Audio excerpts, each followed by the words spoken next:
Hi and welcome to E-ZTutoring. Today we are going to cover how you can find the center and radius of a circle from the equation and then go ahead and graph it. And really all you need to graph it is the center and radius. So the equation of a circle follows this form of x minus h squared plus y minus k squared equals r squared, where obviously your radius is just r. And now some students make mistakes of choosing r squared as your radius, and you'll see what I mean later. And your center is just h comma k. So all you do is, you see over here minus h, you choose the opposite sign of that. Same with k, and that's your center.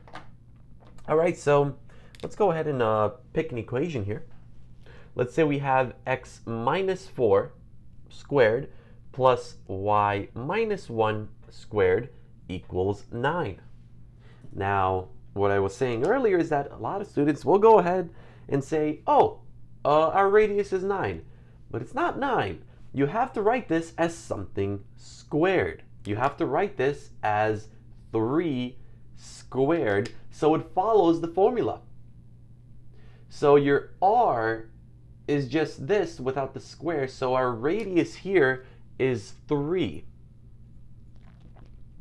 If that didn't make too much sense, in the future, when you're choosing your radius, all you have to do is take the square root of this.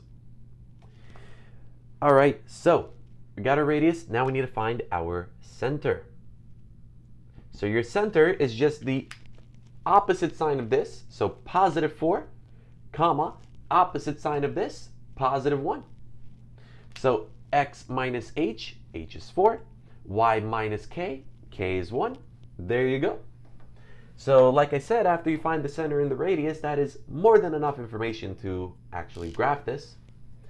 So we are at 4 comma 1. So we will make our graph here, and the center is at 1, 2, 3, 4 comma 1 right over there, and I'll label that as C for center, 4 comma 1.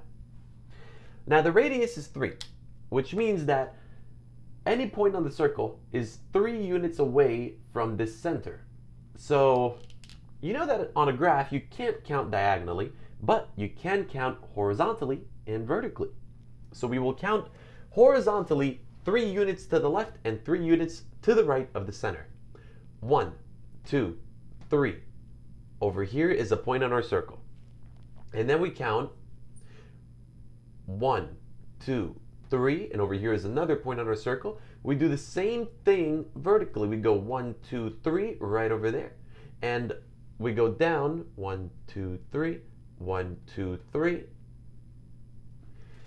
So now we got the center, and we have 4 points on our circle that follow this pattern. So all we need to do is simply connect the dots, and we get a very uneven, lopsided looking circle. That's just because I suck at drawing, but in real life this circle would be perfect. So that's it. All you need to do to graph a circle is find your center, which is the opposite signs of these, find your radius, square root of this, graph them, you're done. All right, guys, well, I hope graphing circles is a lot easier now. If you guys ever need ACT or SAT help, be sure to visit www.e-ztutoring.com. Thank you guys and have a good day.